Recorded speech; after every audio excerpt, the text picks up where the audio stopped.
नमस्कार, मैं हूं आपके साथ रोहित। कोरोना काल में देश की अर्थव्यवस्था को रफ्तार देने के लिए मोदी सरकार का आम बजट पेश हो गया है। वित्त मंत्री निर्मला सीतारमण ने इस बजट को जहां अगले 25 साल की बुनियाद रखने वाला बजट बताने के साथ ही 9.2% से भी ज्यादा ग्रोथ होने का अनुमान लगाया है, जबकि पीएम मोदी ने इसे 100 साल के विश्वास का बजट बताते हुए कहा कि बजट का एक महत्वपूर्ण पहलू है गरीब का कल्याण। हर गरीब के पास पक्का घर हो, नल से जल आता हो, उसके पास शौचालय हो, गैस की सुविधा हो। लेकिन सबसे बड़ा सवाल यह है कि जिस बजट की तारीफ पीएम मोदी से लेकर वित्त मंत्री तक कर रही हैं, उस बजट को लेकर आखिर बनारस के व्यापारियों का क्या कुछ कहना है, जहां से खुद पीएम मोदी सांसद हैं। बजट पेश होने के बाद हमारे संवाददाता शिवम गुप्ता ने काशी के व्यापारी संगठनों से इस मुद्दे पर जब बात की तो देखिए उन्होंने क्या कुछ कहा। वाराणसी व्यापार मंडल के अध्यक्ष अजीत सिंह बग्गा ने सरकार के बजट पर कहा, इससे महंगाई नहीं रुकने वाली है। सरकार को जीएसटी कम करके महंगाई पर लगाम लगानी चाहिए। बग्गा जी, अपना पूरा परिचय। राष्ट्रीय वरिष्ठ संगठन मंत्री, वाराणसी व्यापार मंडल अध्यक्ष अजीत सिंह बग्गा। जो है आज वित्त मंत्री बजट पेश कर रहे हैं, कितना हद तक इससे संतुष्ट है, सहमत? आज के बजट से संतुष्ट असंतुष्ट की बात तो अलग है। कोई भी व्यापारियों को या आम जनता के लाभ की बात समझ में नहीं आई कि जिससे महंगाई कम हो सके। हाँ, इन्होंने कुछ किया अच्छा है, जैसे इनकम टैक्स रिटर्न जो भरा जाता था अब वो 2 साल तक का उसमें समय दे दिया है कोई त्रुटि होने पे, और अगर आप भूल गए हैं तो उसको भर सकते हैं। इसके बाद इन्होंने स्टार्टअप और उद्योग और उसके लिए जो रक्षा व्यय का 25% किया, उससे भी बढ़ोतरी होगी विकास में। पर इन सब चीज़ों से महंगाई नहीं घटेगी। विकास के नाम पे या रोपवे भी बना रहे हैं, 400 ट्रेनें चला रहे हैं, 25,000 किलोमीटर रोड बना रहे हैं, किसानों के लिए शुद्ध चीज़ों के करने की व्यवस्था कर रहे हैं, गंगा किनारे ये ऑर्गेनिक खेती करने का छूट दे रहे हैं। इन्होंने किया है, पर ये सब चीज़ें इन्होंने अपने लाभ के लिए किया है। जिस तरह 2014 के पहले जीएसटी जितनी आती थी, आज के समय में इतनी ज़्यादा गुना जीएसटी आई है। इनको कई चीज़ों पे जीएसटी कम करके महंगाई को कम करना चाहिए ताकि जनता की दिक्कतें दूर हो सके। महामारी से देश गुजर रहा था और कहीं न कहीं व्यापारी वर्ग जो है आर्थिक मंदी से निकलने के लिए उम्मीद भरी निगाहों से बजट दिख रहा था, क्या बिल्कुल भी उससे परे नहीं रहा? कोविड की वजह से व्यापारियों ने, आम जनता ने जिस तरह से सरकार का साथ दिया, ये बहुत बड़ी बात थी। अगर वो साथ न देते तो सरकार पूरी तरह से फेल हो जाती। उनको ये सब चीज़ों के लिए सोचना चाहिए था। व्यापारियों को 2 लाख रुपए मिडिल क्लास के लिए 2 लाख तक का ऋण मुक्त, ब्याज मुक्त ऋण देना चाहिए था, जिसको किस्तों में लेना चाहिए था। ऐसे करके छूट देनी चाहिए थी कई चीज़ों में। जो अनाज ये बांटते हैं आज 40% लोगों मतलब जितने लोगों को देते हैं वो इतने कम लोगों को देते हैं कि उससे मिडिल क्लास, लोअर क्लास को नहीं मिलता। कम से कम देश की आबादी का 40% लोगों को अनाज फ्री देना चाहिए ताकि उनको इसका लाभ मिल सके। और महानगर व्यापार समिति के संरक्षक श्री नारायण खेमका ने सरकार के इस बजट पर कहा कि आर्थिक पैकेज की घोषणा न होने की वजह से व्यापारी के साथ साथ आम लोग भी निराश हैं। मैं श्री नारायण खेमका, संरक्षक नगर उद्योग व्यापार समिति, महानगर उद्योग व्यापार समिति।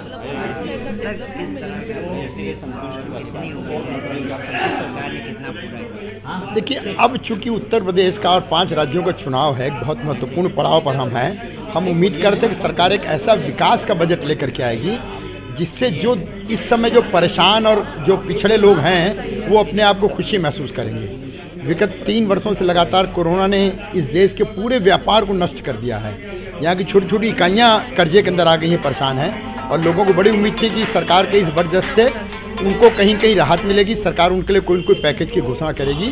लेकिन ऐसा न होने से आम व्यापारी, आम उद्योगपति और साथ में आम व्यक्ति भी निराश है। और हमें लगता है कि सरकार ने दूर तक सोच करके बजट अवश्य बनाया है, लेकिन आज अगर वर्तमान में हमारे पांव मजबूत नहीं होंगे तो हम आगे तक बढ़ कैसे पाएंगे, हमको इस बात समझ में नहीं आ रही है। रेलवे के लिए काफ़ी ट्रेनों को चलाया है, क्या इससे कुछ लाभ मिलेगा? सरकार ने 400 वंदे भारत ट्रेनें चलाने की जो घोषणा की है, ये स्वागत योग्य है, क्योंकि इतने बड़े देश में आज भी सब जगह रेलों की सही सुविधा उपलब्ध नहीं थी। लेकिन ऐसा हम नहीं मान सकते कि 400 नई ट्रेनें चलेंगी। ये ट्रेनें दूसरी ट्रेनों को गवर्नमेंट सब्स्टिट्यूट करके उनका नाम वंदे भारत करेगी, और यदि ये अच्छे तरीके से चलती हैं, आज रेलवे की व्यवस्था में पहले के मुकाबले सुधार हम देखते हैं, ये एक प्रशंसनीय बात है। और यदि और अच्छा सुधार होता है तो ये अवश्य ही हमारे देश के लिए अच्छी बात है, हम इसकी स्वागत करते हैं। इस सरकारी बजट पर महानगर उद्योग व्यापार समिति के उपाध्यक्ष रजनीश कनौजिया ने कहा कि कोरोना के बाद हमें सरकार से बूस्टर डोज के ऐलान की उम्मीद थी, लेकिन सरकार ने हमें निराश किया। जी, रजनीश कनौजिया, उपाध्यक्ष महानगर उद्योग व्यापार समिति। बजट में क्या खास देखने को मिला? देखिए, पिछले लगभग 2 वर्ष से कोविड की वजह से जो व्यापार की स्थिति हुई है, तो सरकार डबल डोज कोविड की लगने के बाद भी आज बूस्टर डोज लगा रही है फ्रंटलाइन वर्कर। तो हमें उम्मीद थी कि शायद ये कोरोना काल के बाद जिस तरीके से व्यापार हमारा प्रभावित है, अभी हम उबर नहीं पाए हैं तमाम हमारे खर्चे और सर्विस को लेके, तो हम व्यापारियों को भी इस बजट से बूस्टर डोज की तरफ कुछ नए ऐलान की और नए चीज़ों की ज़रूरत थी कि शायद हमारे लिए कुछ नई चीज़ें की घोषणा होती, कुछ पैकेज व्यापारियों, मध्यम वर्गीय व्यापारी की अगर बात करें तो उनके लिए एक विशेष पैकेज की आवश्यकता थी बूस्टर डोज की तरह, ताकि हम व्यापारियों को भी लगे कि हम हमारी सरकार हमारे लिए भी, हमें मध्यम वर्गीय व्यापारियों के लिए भी कुछ सोच रहे हैं। अच्छा, किसान को लेकर देखा जा रहा था कि बहुत बड़ा ऐलान होने वाला, क्या निकल के सामने आया? किसानों के लिए कुछ किसी यंत्र पर उन्होंने छूट दी है, लेकिन कुल मिला जुला करके जब सरकार सबका साथ की विकास की बात करती है तो निश्चित कुछ योजनाएं आई हैं जो भविष्य को ध्यान में रख के बनाई गई हैं, उसका हम स्वागत करते हैं। लेकिन हम मध्यम वर्गीय व्यापारी जो इस देश में सबसे ज़्यादा खुदरा व्यापारी हैं, उनके लिए सरकार को बूस्टर डोज की तरह निश्चित कुछ योजनाएं आनी चाहिए थी, ताकि ये व्यापार हमारा समृद्ध होगा, व्यापार बढ़ेगा, हमारा टैक्स बढ़ेगा और उससे हमारे देश के उत्थान में जो चीज़ें लग रही हैं वो हम उस विकास की गति में हम अपना सहयोग प्रदान करें। चार्टर्ड अकाउंटेंट सुदेशना बासु ने मोदी सरकार के इस बजट पर कहा कि विकास के नजरिए से इस बजट से मैं संतुष्ट हूं, लेकिन व्यापारियों को पैकेज दिया जाना चाहिए। मैं chartered accountant CA Sudeshna Basu. मन किस तरह का है, क्या उम्मीदें थी? हम विकास की तरफ से अगर देखेंगे और जो पिछले 5-7 सालों में जो विकास हुआ है, चाहे प्रदेश में या चाहे देश भर में, अगर वो विकास का दौर चढ़ा और छलांग लगाए तो मैं बहुत ही संतुष्ट हूँ। मुझे कोई कष्ट नहीं है टैक्स देने में। हाँ, जो व्यापारी हैं उनको थोड़ा सा पैकेज अगर दे दिया होता, देखिए हर चीज़ में थोड़ी सी गुंजाइश रह जाती है, कुछ अच्छा तो थोड़ा सा हो जाता तो शायद इनका जो कष्ट है या दुख है वो रुक जाता, कोरोना की वजह से खासकर। लेकिन जिस तरह से ट्रांसपेरेंसी बढ़ी है, सिक्योरिटी बढ़ी है, इंफ्रास्ट्रक्चर बढ़ा है, चाहे रोड्स बोलिए, एयरपोर्ट्स बोलिए, ब्रिजेस बोलिए, फ्लाईओवर्स बोलिए, इवन रोपवे जो होने वाला है, या काशी विश्वनाथ धाम जो बना है, तो हम गौरव महसूस करते हैं कि हम ऐसे समय में जी रहे हैं जो हम ये सब विकास देख पाए, जो एक सपना हुआ करता था। अच्छा, टैक्स को लेकर बात की जा रही है, कोई बड़ी टैक्स वही है जो पिछले साल था। जाहिर सी बात है, अगर आप इतना सारा खर्चा करेंगे, आप ये बताइए एक मेडिकल कॉलेज, छोटी सी एग्जांपल आपको दे रहे हैं, एक मेडिकल कॉलेज खोलने का खर्चा कितना है? इतने सारे मेडिकल कॉलेजेस गवर्नमेंट खोलेगी हर डिस्ट्रिक्ट में, हर कस्बे में, ये पैसा कहाँ से आएगा?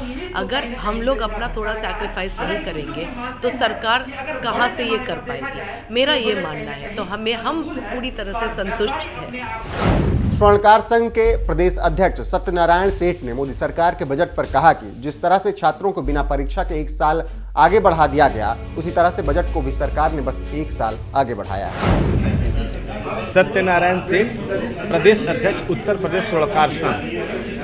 क्या उम्मीदें थी बजट से, क्या निकला? देखिए, बजट के तो जो इस बार का जो आया है, माननीय हमारे वित्त मंत्री निर्मला सीतारमण जी ने जो बजट पेश किया है, इससे मुझे ये लगता है कि जिस तरह से कोरोना काल में विद्यार्थियों को बगैर एग्ज़ाम दिए 1 साल आगे बढ़ा दिया गया, बस उसी तरह इस बार के बजट को भी 1 साल को आगे बढ़ा दिया गया। बाकी इसमें कोई परिवर्तन न किया, न किसी को राहत दिया गया, न किसी को बहुत ज़्यादा परेशान भी होने रेलवे को बड़ा सौगात मिला है, इससे क्या लाभ? रेलवे वंदे भारत जो एक एक्सप्रेस है, उसको 400 गाड़ियों को बढ़ाने के लिए 2 साल के इन्होंने वादा किया है, ये अलग बात है। लेकिन व्यापारियों के हित में हमारे समझ से कुछ भी ऐसा नहीं हुआ। जैसे मैं ज्वेलरी सेक्टर से जुड़ा हुआ हूँ, सोने चांदी का सेक्टर से। अब इसमें एक चीज़ देखेंगे आप कि हीरे के जो कटिंग के जो जेवरात हैं, या उस पर 400 रुपये का अतिरिक्त भार उन्होंने लागू कर दिया है प्रति किलो के हिसाब से। और सोने पर न कोई इम्पोर्ट ड्यूटी में कोई कमी किया है, न स्लैब बढ़ाया है, न कोई घटाया, न कोई परिवर्तन। व्यापारियों को इसमें राहत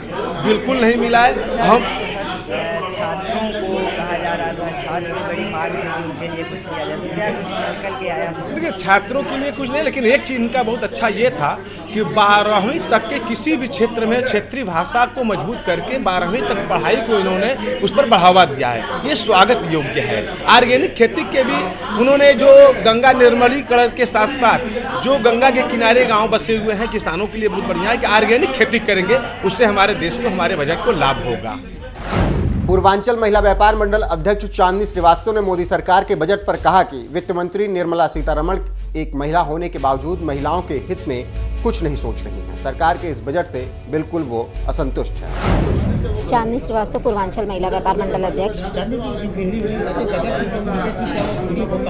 बिल्कुल नहीं, जितनी उम्मीदें थी कुछ भी हम लोग का पूरा नहीं हुआ। एक गृहिणी होने, वो भी एक महिला है, महिला होके कुछ भी महिलाओं के लिए उन्होंने नहीं सोचा, और आज की जो बजट पेश की है उससे हम लोग एकदम असंतुष्ट हैं। बजट के पहले जिस तरह की उम्मीदें थी, क्या क्या उम्मीदें लगा कर रखा था?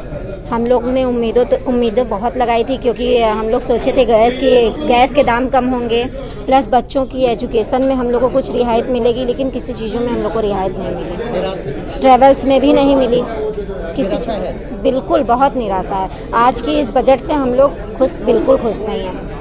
रसोई पर कितना प्रभाव पड़ा है? रसोई पे भी बहुत पड़ा है, हमारे बच्चों के एजुकेशन पे भी बहुत पड़ा है। हर चीज़ों से ही हम लोग निराशा ही है, कोई भी हम लोग को लाभ नहीं हुआ इस आज के बजट से। केंद्र सरकार के बजट से पीएम मोदी के संसदीय क्षेत्र वाराणसी के व्यापारी एक तरफ जहां निराश नजर आ रहे हैं, तो वहीं दूसरी तरफ खुद पीएम मोदी इस बजट का बखान करते हुए कह रहे हैं कि यह बजट 100 साल की भयंकर आपदा के बीच विकास का नया विश्वास लेकर आएगा। यह बजट अर्थव्यवस्था को मजबूती देने के साथ ही सामान्य मानवीय के लिए अनेक नए अवसर बनाएगा। आप भी सुनिए पीएम नरेंद्र मोदी ने इस बजट पर क्या कुछ कहा है।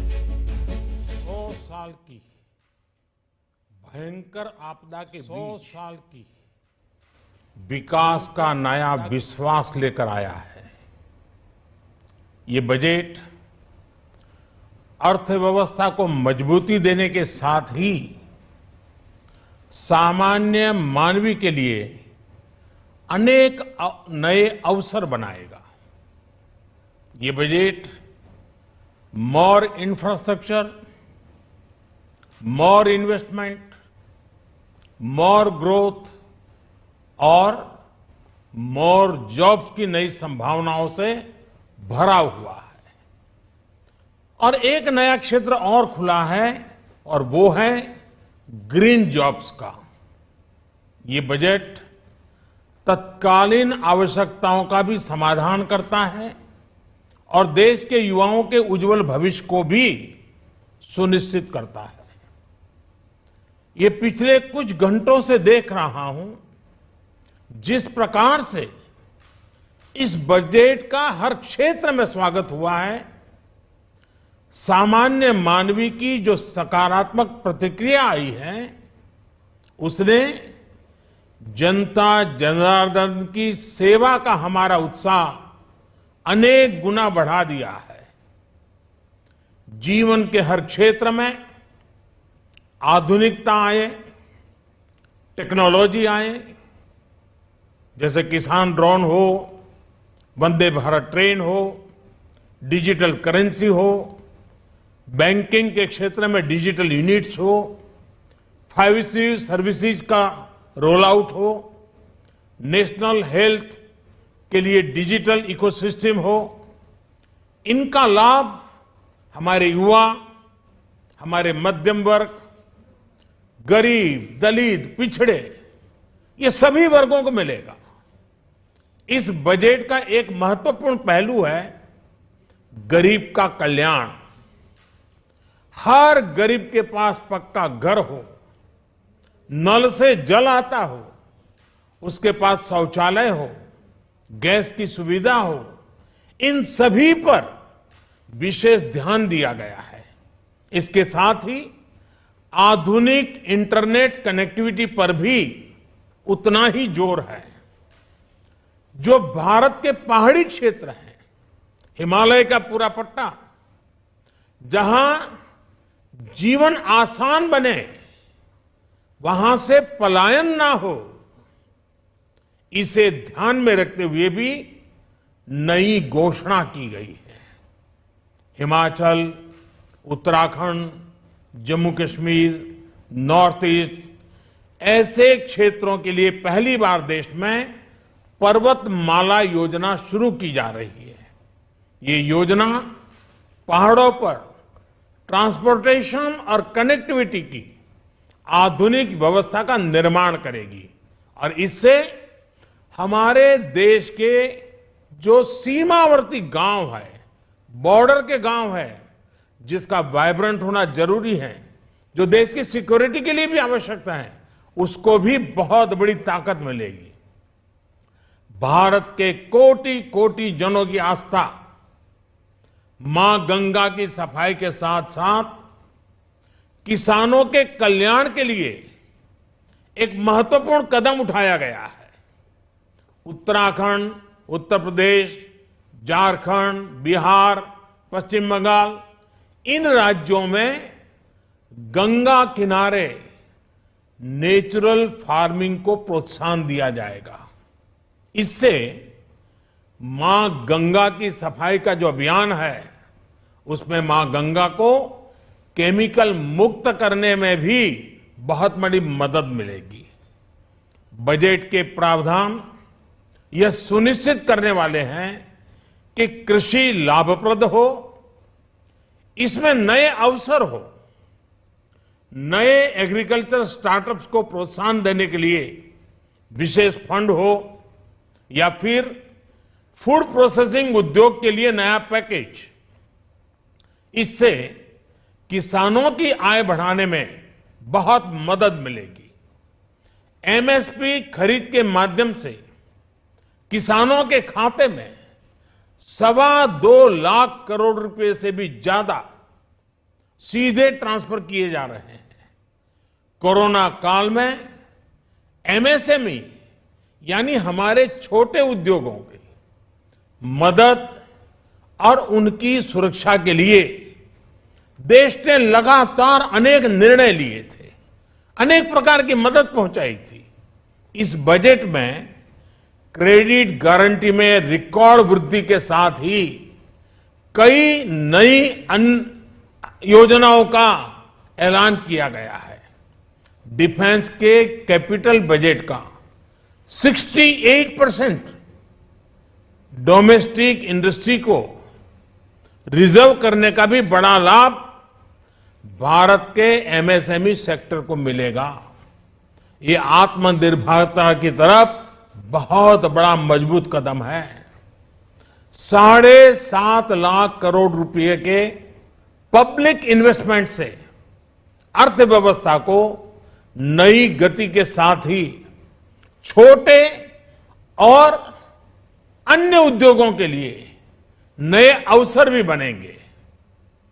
मैं वित्त मंत्री निर्मला जी और उनकी पूरी टीम को इस पीपल फ्रेंडली और प्रोग्रेसिव बजट के लिए बहुत बहुत बधाई देता हूं। कल भारतीय जनता पार्टी ने मुझे सुबह 11 बजे बजट और आत्मनिर्भर भारत विषय पर बात करने के लिए निमंत्रित किया है। कल 11 बजे मैं बजट के इस विषय पर विस्तार से बात करूंगा। आज इतना काफी है। बहुत बहुत धन्यवाद।